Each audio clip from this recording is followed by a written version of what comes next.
Irmãos, é um prazer estar aqui. Uma coisa que não faz parte da pregação não, mas eu estava comentando aí sobre as irmãs vestidas de Barbie, né? Parece que cada vez o mundo fica mais louco, vocês já perceberam? Até comentei isso há um tempo atrás, aqui no culto de segunda-feira. Agora existe o tal do transdeficiente, você já ouviu falar disso? Tem uma menina que se achava cega, se sentia cega e se cegou. O outro que cortou o braço. Loucura, né? Parece que quanto mais os anos passam, quanto mais a gente evolui, né, em conhecimento, mais loucura aparece por aí. Pode jogar aí, joga no Google, você vai ver, em vídeo. Não é brasileiro, é americano, mas tem legenda lá, dá para entender. Você vai ver, transdeficiente. É triste, é engraçado e triste ao mesmo tempo, né? Quando tem tantas pessoas aí se matando para poder conseguir um transplante de córnea para voltar a enxergar, a criatura vai e se cega porque se sentia deficiente visual. Olha o nível que a gente chegou. Eu estava fazendo uma pesquisa nos anos 80, existia um CID. CID é Cadastro Internacional de Doenças. Então toda doença no mundo tem um códigozinho, um númerozinho que o pessoal da medicina usa para identificar ela, chama-se de CID. E existia um CID para esses transtornos de personalidade, de coisas. Depois dos anos 90, por conta do ativismo, esse CID foi abolido. Passou a ser preconceito considerar transtorno de personalidade. E você tem gente que se acha cachorro, você vai ver, procura na internet. Se acha cavalo, tem um que contratou um adestrador para adestrar ele.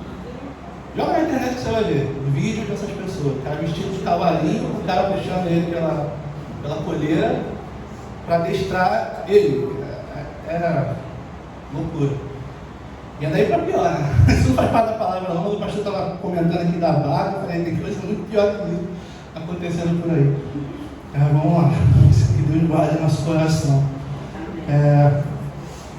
Queria que os irmãos abrissem em 2ª Epístola aos Coríntios, capítulo 1, a gente vai ler do versículo 12 ao 14.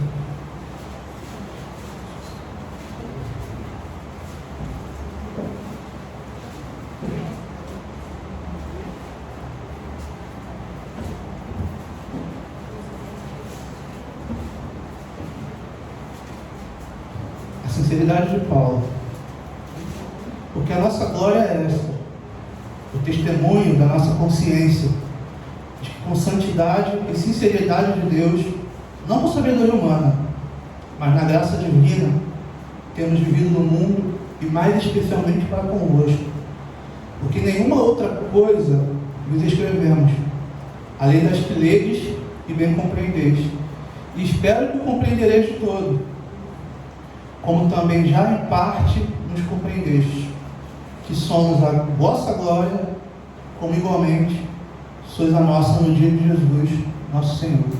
Amém? Senhor Deus, que o Senhor possa falar conosco. Pai, essa palavra vem de Ti, Pai. Se não seja eu a falar, mas que seja o Teu Espírito. Que de alguma forma os Teus filhos saiam daqui com a Tua palavra compreendida em Teus corações. Cuida de nós, Pai, porque somos a Tua igreja. Em nome de Jesus. Amém. Amém? Irmãos, podem se sentar. Eu gosto muito de falar sobre Coríntios, porque quando a gente vai pregar sobre igreja, né, ou sobre a comunhão dos irmãos e tudo mais, não tem versículo melhor, não tem livro melhor, na minha opinião, do que o Coríntios, porque a igreja de Coríntios ela foi uma igreja problemática para Paulo.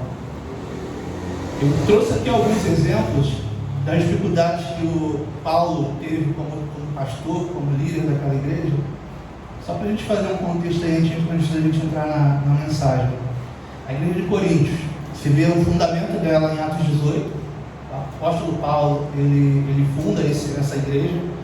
E o apostolado ele tem essa marca, né, essa característica. Né? O pregador ele vai até uma cidade, começa a falar de Jesus, estrutura ali uma igreja, constitui ali um líder, um pastor, um diácono para tocar o trabalho, ele vai para outra cidade. Então o apóstolo ele tinha essa marca de ser um pregador itinerante, né? Ele não ficava muito tempo no mesmo lugar.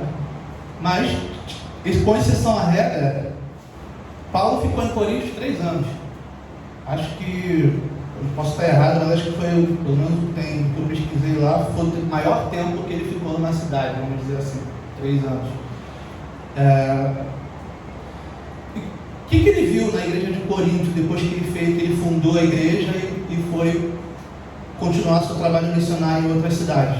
Paulo ele recebeu uma notícia de que a igreja que ele tinha fundado já não estava indo muito bem. E ele escreve a carta, na verdade são 4 cartas aos Coríntios. Nós temos hoje no cânon 2, então o que a gente lê como 2 Coríntios na verdade é a 4, e 1 Coríntios, se não me engano, acho que é a primeira ou a segunda, uma coisa assim. 2 cartas se perderam na história, a gente não sabe, mas vamos lá, a gente vai falar delas mais pra frente, só para a gente entrar na pregação. Como estava a igreja de Corinto nessa primeira notícia que Paulo teve? Divisões e contendas entre os irmãos, que estava lá em 1 Coríntios, capítulo 1, do 10 ao 17, imoralidade sexual, até 1 Coríntios 5, do 1 ao 13, litígios entre irmãos, ou seja, os irmãos levavam um ou outro aos tribunais.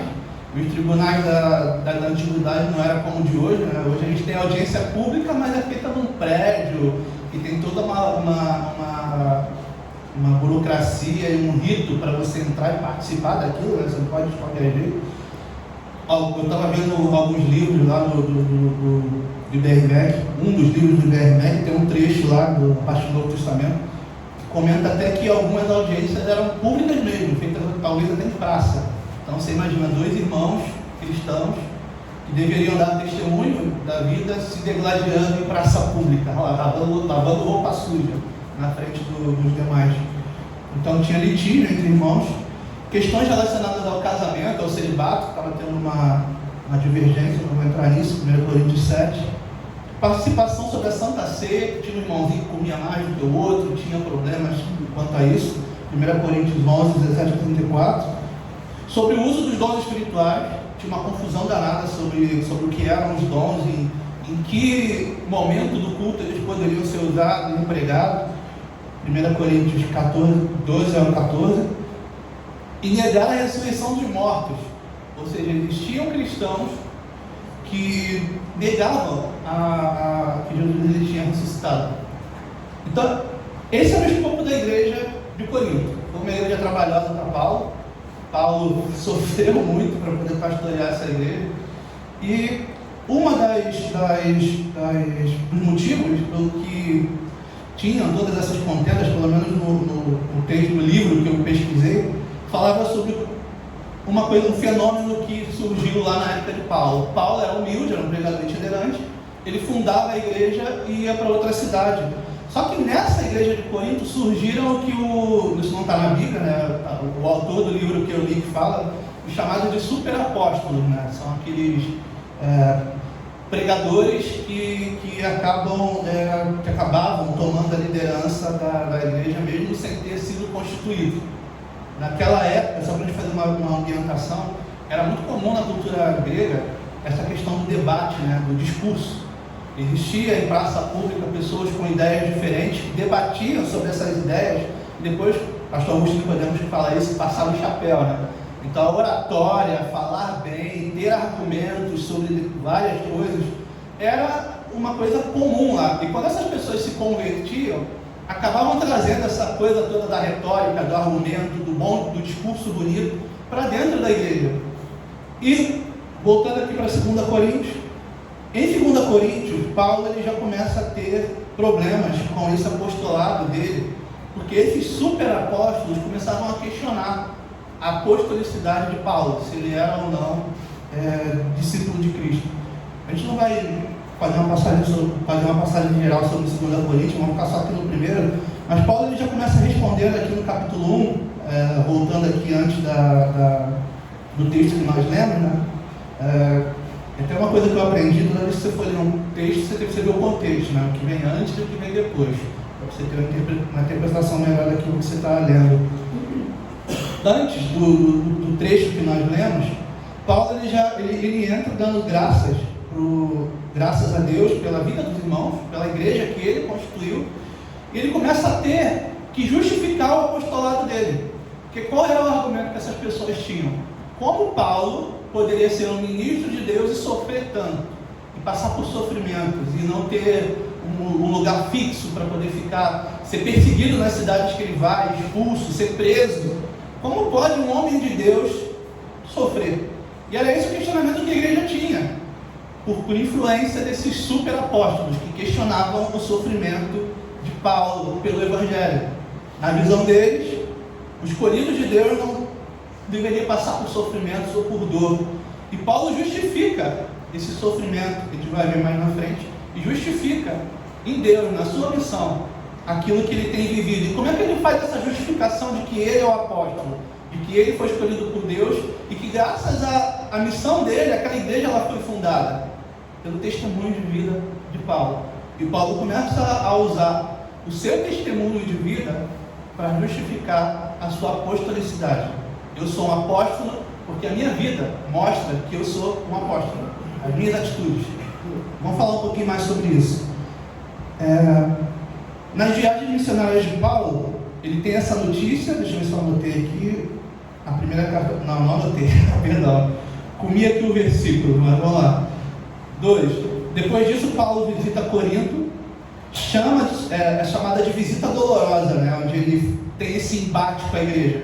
Então ele funda a igreja, sai, recebe notícia de que a igreja não está boa, ele volta, e aí essa volta dele, esse retorno, os autores chamam de visita dolorosa. Se você quiser ver o texto onde está escrito isso, em 2 Coríntios, capítulo 2, versículo 1, ele menciona isso. Após essa visita, ele escreve uma segunda carta com angústia e lágrimas. Está escrito lá em 2 Coríntios, capítulo 1, do 3 ao 4, e capítulo 7, do 8 ao 12. Ele menciona sobre essa carta que ele escreveu após essa visita dolorosa, que foi a visita que ele fez para poder tentar corrigir os erros que ele ouviu que estavam acontecendo dentro da igreja. E eu acredito que não tenha sido uma visita muito suave, que Paulo ele tenha puxado a orelha do pessoal lá e tentado corrigir. E ele escreve essa carta que infelizmente se perdeu, a gente não tem. Paulo escreve a terceira carta, mostrando o amor pelos coríntios. E depois, Paulo escreve mais uma carta, que é essa que a gente está lendo, 2 Coríntios, para tentar reduzir, tentar amenizar o impacto da tensão que ficou naquela segunda visita que ele veio para puxar a orelha da igreja que estava se desviando daquilo que ele tinha fundado. E é essa que a gente está lendo. Paulo passa 3 anos em Corinto. Paulo estava sendo questionado pelo sofrimento dele, como pode um homem de Deus sofrer, e por aí vai. Capítulo 1, versículo 6. E aí começa Paulo a falar sobre o seu testemunho. Paulo afirma que viveu de forma íntegra, no capítulo 1, é o que está imediatamente anterior àquilo que a gente leu. Ele diz que ele viveu de forma íntegra, com a sua consciência tranquila sobre tudo aquilo que ele pregou e ensinou. E o que ele escreveu, as cartas, refletiam aquilo que ele vivia, o testemunho de vida dele. Ele não escrevia uma coisa e mostrava a outra. Aquilo que ele escrevia, botava no papel e enviava para as igrejas, Paulo vivia. E espera que os coríntios reconheçam essa integridade de Paulo, independente daquilo que esses super apóstolos se levantaram, cheios de oratória, de bons argumentos e tudo mais, independente daquilo que eles falassem, o testemunho de vida de Paulo, pelo menos esse é o argumento que ele usa aqui antes de a gente entrar no nosso texto, o testemunho de vida dele diz mais sobre as palavras daqueles que se dizem grandes oradores e estavam influenciando muito a igreja, influenciando para o lado negativo, né, vamos dizer assim. Vamos falar um pouquinho sobre a personalidade de Paulo. Eu coloquei alguns tópicos aqui. Atos 18, versículo 1 ao 3, durante sua viagem missionária, Paulo, ocasionalmente, ele se hospeda, né, na casa de... Isso fazia parte da rotina dos apóstolos, né? Quando eles visitavam alguma cidade que já tinha uma igreja instituída, eles normalmente ficavam na casa dos irmãos. E lá em Atos 18, 1 ao 3, ele diz que Paulo ficou na casa de alguns irmãos e se dispôs a trabalhar. Ele trabalhava fazendo tendas. E por que ele fazia isso? Os missionários, eles recebiam ofertas da igreja para se manter quando eles iam para as cidades. Mas Paulo fazia questão de trabalhar e não ser sustentado por aquela igreja justamente por conta do testemunho.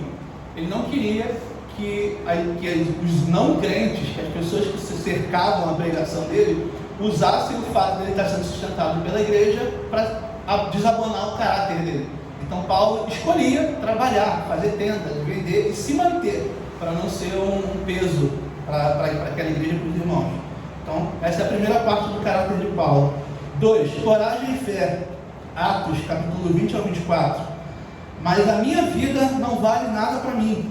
O importante é que eu termine a missão e complete o trabalho que o Senhor Jesus me deu, testemunhar as boas novas da bondade de Deus. Ou seja, coragem e fé. Mesmo sendo um militar estabelecido, treinado como no templo, né? Paulo tinha conhecimento das escrituras avançadas e era um militar, ele tinha uma vida estável. Mesmo ele tendo largado aquilo tudo para viver itinerante, sem posses próprias praticamente, vivendo de cidade em cidade, ele tinha essa vontade no coração maior de fazer aquilo que ele foi instituído por Deus a fazer, e não via problema algum em largar para trás toda aquela estabilidade que ele tinha. Com coragem e fé, coragem para ser preso, coragem para ser expulso de cidades, para apanhar, para ver pessoas falando mal, se mantinha no trabalho dele porque via o trabalho da obra de Deus, o pregar a palavra, o levar a palavra a toda a criatura como a maior de todas as missões e uma honraria.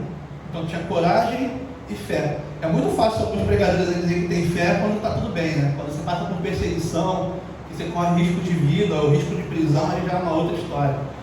Uma vez eu vi até o pastor Hernandes Lopes falando que no momento da perseguição, quando chegar, se vier na nossa época, né, a gente vai ver a separação do joio e do trigo, né? Muita gente que se diz cristã vai se rebelar porque não vai suportar a perseguição. E a vida de Paulo era perseguição. Não foi um momento da vida dele. A partir do momento que ele escolheu, que ele foi escolhido por Cristo, que ele começou o seu ministério, ele foi perseguido até o último dia dele. Isso é fé. Humildade. 1 Coríntios capítulo 15, do 9 ao 10. Pois sou o menor dos apóstolos e nem mereço ser chamado de apóstolo, porque persegui a igreja de Deus antes, quando ele não tinha se convertido, mas pela graça de Deus sou o que sou, e sua graça para comigo não foi em vão. Pelo contrário, tenho trabalhado mais do que todos eles, não eu, mas a graça de Deus comigo. E Paulo, ele tinha assim o apóstolo dos gentios, né, como o pessoal chama. O próprio Paulo chegou a repreender Pedro, que era o líder dos apóstolos constituídos lá em Jerusalém, dos 12. Tem uma passagem anterior que Pedro começa a virar chapéu de 2 bicos, né? Quando estava com os irmãos da igreja de Jerusalém, que eram ex-judeus, ele defendia a aliança, tem que seguir os ritos, não sei o quê. Quando ele estava com os gentios, aí não precisa da lei, agora é Cristo. E aí Pedro na frente de Paulo, de toda a igreja, na frente da igreja, e na frente da igreja de todos os outros apóstolos, repreende a Pedro, porque ele estava nesse leve trás, né? 2 caras. Prego a lei para quem vem do judaísmo, e para quem não vem do judaísmo, eu prego a graça. Então, Paulo repreende Pedro na cara. Então, esse homem que foi escolhido por Deus, que tinha essa autoridade, esse conhecimento, ele se coloca como o menor dos apóstolos. Então, humildade. 4, compromisso com o Evangelho. Não precisa nem falar, né? Romanos 1,16. Porque não me envergonho do Evangelho, porque é o poder de Deus para a salvação de todo aquele que crê. Primeiro do judeu e também do grego. Ou seja, o Evangelho é o poder de Deus para a salvação. É o instrumento que Deus usa para salvar. E o compromisso, isso mostra o compromisso que ele tinha assumido de espalhar essa ferramenta de Deus para a salvação para todo aquele que fosse possível. 5, amor e cuidado pelas igrejas. Filipenses 1,7. É justo que eu assim pense de todos vocês, pois eu tenho em meu coração, quer nas correntes que me prendam, quer defendendo e confirmando o Evangelho, todos vocês participam comigo da graça de Deus. Graça é favor imerecido. Ou seja, aquele favor que ele recebeu de Deus, aquela salvação que Deus deu a ele, ele compartilha com outras pessoas por amor, diferente do povo judeu no Antigo Testamento, que tinha recebido a palavra e se tornou nacionalista, né? Se manteve a palavra entre si. 6. Estou correndo um pouquinho para não esticar mais, que eu escrevi muita coisa aqui, senão você não está aqui uma hora. Vamos lá. 6. Paciência e perseverança. 2 Coríntios capítulo 6, do 4 ao 5. Pelo contrário, como servos de Deus, recomendemos-nos de todas as formas, em muita perseverança, em sofrimentos, privações e tristezas, e em açoites, prisões e tumultos. Então, apesar de passar por tudo isso, ter perseverança, ele tinha perseverança na missão que Deus deu a ele, e por conta disso ele estava feliz em sofrer aquilo que tivesse que sofrer. 7. Abnegação e serviço aos outros. Coríntios 9 ao 19. Embora seja livre de todos, fiz-me escravo de todos, para ganhar o maior número possível de pessoas. Então, mesmo ele sendo livre e podendo fazer aquilo que ele quisesse, ele se fez escravo de Cristo, como ele mesmo fala mais para frente, na própria carta de 2 Coríntios mais à frente. Se fez escravo para pregar o Evangelho, era a vida dele, era aquilo que ele tinha no momento que ele foi escolhido por Deus para frente, de cumprir a missão que Jesus deu a ele de espalhar a palavra. E do versículo 8, tópico 8, é o último. Sua luta espiritual, Romanos 7, do 15 ao 16. Não entendo o que faço, pois não faço o que desejo, mas o que odeio. E se faço o que não desejo, admito que a lei é boa. Ou seja, mesmo contrariando a sua própria vontade, a sua carne, ele se dispunha a pregar o Evangelho com fé e em meio a lutas. Eu só separei alguns tópicos, 8 tópicos, do caráter de Paulo. E ele usa, e ele espera que a igreja de Corinto, a igreja que ele ficou pregando durante 3 anos, reconheça tudo isso que ele escreveu, toda essa personalidade, esse caráter dele, e pare de dar ouvidos aos falsos mestres que estavam acostumados a ganhar a vida com retórica e se converteram e tentaram trazer isso para dentro da igreja. Isso desviou a igreja. A gente vê muito isso no nosso seio cristão, né? Eu que gosto muito de internet, eu passo o dia no trabalho ouvindo pregação, ouvindo essas coisas, e eu vejo às vezes essa discussão, esse embate. Temos que analisar as escrituras e conversar sim, trocar ideias sobre elas. Um irmão aprende com o outro, mas eu vejo na internet sobre alguns temas degladiação mesmo. Não é um debate saudável, é uma coisa de inimizade mesmo. Isso parece muito com aquilo que Paulo via lá na igreja, na época dele em Corinto. É como dizem, né? Não é nada novo debaixo do sol. Então, os anos passam e as coisas só mudam a roupagem, né? É a mesma coisa num ciclo interminável. Os problemas que tinham na igreja lá de trás se repetem hoje apenas com uma roupagem diferente, né? Com uma carinha mais apresentável. E o que o cristão ele precisa para poder reafirmar? Ainda hoje, nós aí precisamos mostrar para as pessoas que estão lá fora, para nossos amigos, vizinhos, colegas de trabalho, familiares, que somos escolhidos de Deus, que Deus é conosco, que Deus fala conosco. E nada mais, nada melhor do que o testemunho, como o próprio Paulo diz, para nos fazer mostrar isso. Que somos escolhidos de Deus, que somos apóstolos nos nossos lares, na nossa rua, no nosso trabalho. Testemunho de vida. Paulo apela para o testemunho de vida dele para embater, para anular o testemunho falado, daquilo que era falado pelos super apóstolos que se levantavam naquela época, pelos falsos mestres. Os falsos mestres vinham com retórica, com bons argumentos, com bom conhecimento, boa oratória, e Paulo vinha com o testemunho de vida dele. Eu posso não pregar tão bem quanto eles, mas na minha vida, o meu testemunho, o meu amor pelo Evangelho, as perseguições que eu passo, falam mais sobre o meu caráter e sobre a minha eleição como apóstolo do que aquilo que esses homens falam tão bem. É mais ou menos esse o argumento de Paulo. E eu espero que vocês, Corinto, depois de estar comigo por 3 anos, entendam isso e absorvam a palavra que eu prego. Que aquilo que eu preguei, que eu tenho escrito, vem de Deus, vem de Cristo, não de mim. Diferente dos demais. Isso ainda acontece hoje. E eu vou falar um pouquinho agora que eu vou entrar na pregação. Tem quanto tempo? Vamos lá. Vou tentar correr aqui. Se eu correr demais, depois o pastor puxando aí. A vida cristã. Assim como eu fiz com Paulo, eu separei alguns tópicos aqui que eu achei importante para que, assim como Paulo usou o testemunho dele, nós também possamos usar o nosso para testemunhar a Deus e falar de Deus, que é o papel da igreja, e de pregar o evangelho a toda criatura. O que o cristão, o bom cristão, algumas coisas que o bom cristão tem que demonstrar? Praticar o perdão. O testemunho cristão inclui perdoar os outros, assim como Deus nos perdoou através de Jesus Cristo. Quanto cristão, quanto crente, quanto irmão magoado a gente tem aí? Durante a nossa vida, a gente vai passar por determinadas situações que podem tirar a gente do sério, ferir, mas não cabe ao cristão manter o coração para sempre sujo, manchado pela mágoa, pelo rancor.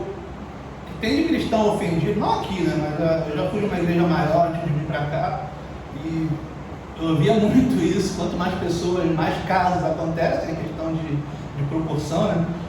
E às vezes um irmão ter embate com o outro e guardar mágoa mesmo, de não falar mais, de trocar de igreja, já vi bate-boca dentro da igreja, no meio do culto, é complicado.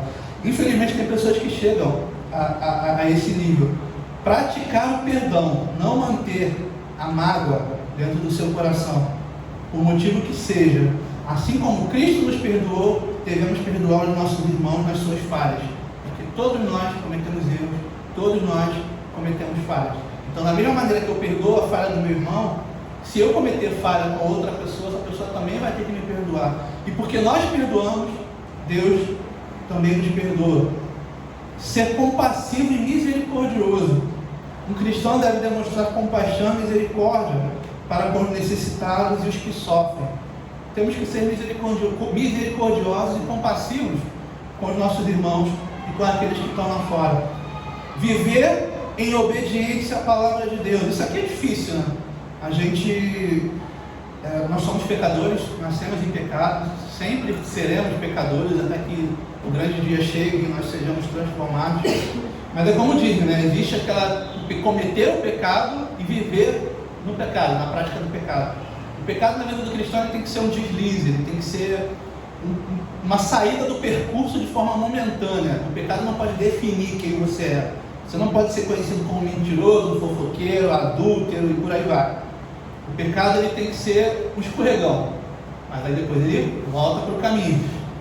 Então, obedecer a palavra de Deus se torna um desafio, porque, vamos ser sinceros, nenhum de nós consegue obedecer toda ela na íntegra. Mas é nossa missão manter essa palavra no nosso coração e ter como exemplo Cristo e os apóstolos. Amém? A vida que eles tiveram. Então, obedecer a palavra, ser humilde. O cristão deve reconhecer que todas as coisas boas vêm de Deus e que não há lugar para arrogância ou orgulho. Então, tudo aquilo que Deus te deu, tudo aquilo que você tem, é porque Deus te deu e você tem que usar para a glória de Deus. E existe também a falsa humildade dentro da própria igreja, né? Quem não conhece aquela irmã da oração que faz questão de dizer que orou tantas horas de joelho? Quem já passou por isso? Quem já passou? Quem já viu o irmão que faz questão de falar que jejuou tantas vezes na semana? Talvez para mostrar, inconscientemente, para mostrar uma comunhão maior com Deus. Mas isso é falsa humildade, isso não é humildade. Eu sou o mais humilde de todos os meus irmãos. Ele faz questão daquilo de falar, aquilo que faz. Isso não é humildade, isso é orgulho. Então, ser humilde, ser grato. Um testemunho de vida cristã inclui expressar gratidão a Deus e aos outros pelas bênçãos recebidas. Ou seja, ser grato. Tem gente que conquista as coisas, Deus dá uma bênção para um motivo, né, específico. Eu tenho isso comigo, eu ouvi também do reverendo Hernandes Dias Lopes que Deus prosperava aqueles homens no Antigo Testamento e dava prosperidade porque Ele tinha uma missão para aqueles homens. A prosperidade e a riqueza daqueles homens serviam no plano de Deus. tanto os líderes de tribo quanto os reis, a riqueza que Deus dava tinha uma função específica no trabalho da pregação da palavra.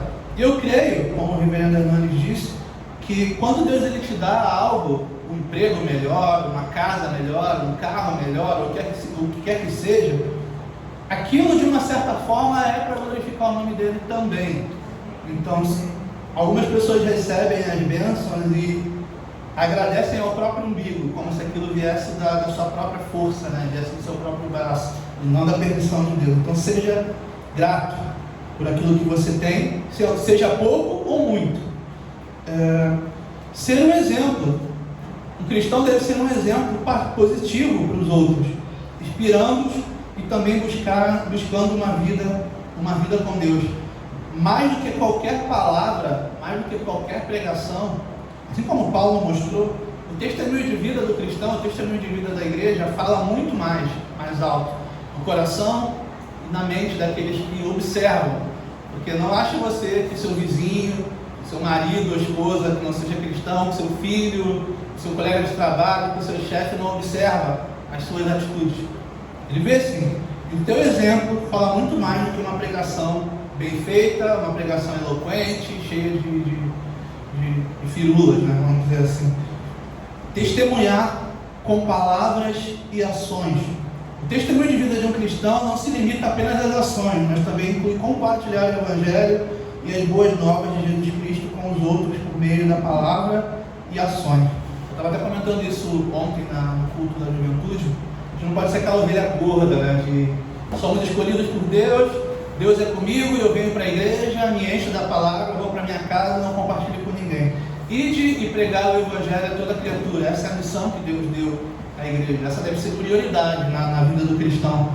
Então, que a gente espalhe o Evangelho através da nossa vida e também das palavras.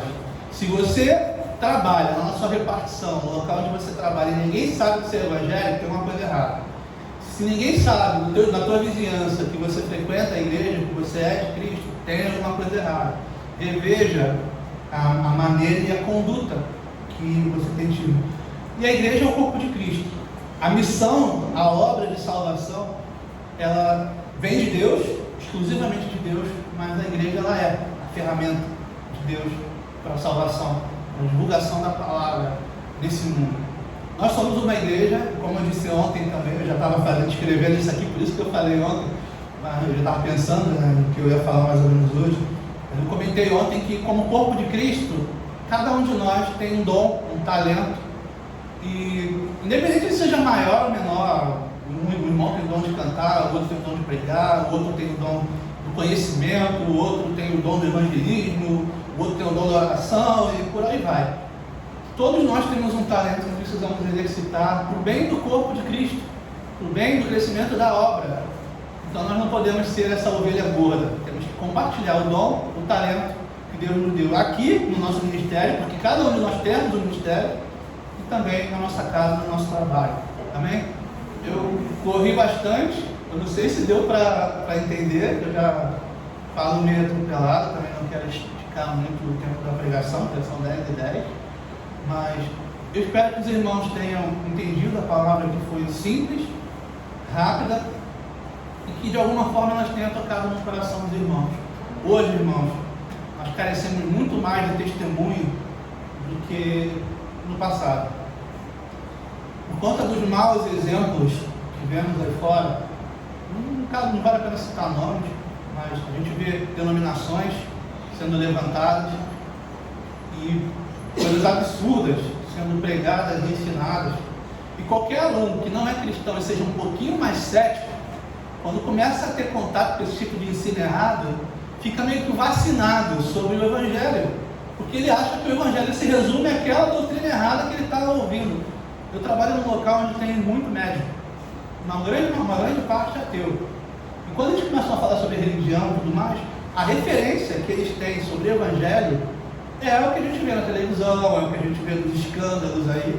Ninguém tem como referência o Evangelho saudável, o Evangelho puro e simples, o Evangelho da graça, o Evangelho da salvação, o Evangelho do Deus que cura sim, que prospera sim, mas também não, pode ser parte do plano de Deus, que nós passemos por determinadas coisas. Eu sempre comento o exemplo dessa irmã. Quem veio segunda-feira já me ouviu falar 10 vezes, não vou falar de novo, eu gosto do exemplo dela. Quem viu o exemplo da pastora Ludmila Ferber? Ela faleceu, não faleceu? O exemplo que aquela mulher deu, naquele momento difícil que ela passou, não é para qualquer um, isso me impactou muito. Se eu tivesse tido, estou falando sendo sincero com os irmãos, se eu tivesse tido a doença que ela teve, passado por esse deserto da maneira que ela passou, eu sou sincero com os irmãos em dizer que eu não sei se aguentaria. A força que aquela mulher mostrou para passar por aquela doença, ir nos programas de televisão e falar de Jesus careca, fazendo quimioterapia, doente, fazendo vídeo no YouTube, pregando numa cama cheia de tubo no nariz, não é para qualquer um. Você acha que Deus usou ela ou não usou? Só porque ela faleceu de câncer? O exemplo dela mostra como um cristão deve passar pela adversidade. Deus usou a doença dela sim, ela foi usada por Deus. Então o irmão tem que entender que Deus pode usar o sofrimento e pode usar a bênção também. Então, infelizmente, hoje a gente vive num cristianismo de vitória, né? Onde você só vence e só recebe. Deus usa o sofrimento, irmão, para mostrar às pessoas o que é o cristão, a força do cristão. Que Deus dá, que vem de Deus, não de nós. Então, seja a situação que o irmão esteja vivendo hoje, veja Deus nisso e coloque Deus em tudo aquilo que você fizer, para que assim possamos nos dar testemunho, seja no momento bom ou ruim, para os nossos familiares e para os nossos vizinhos. Amém? Amém. Espero que foi rápido demais, pastor? Não? Amém. Então, agradeço aos irmãos pela atenção, peço desculpas pela correria e espero que a palavra tenha tocado o coração dos irmãos de alguma forma.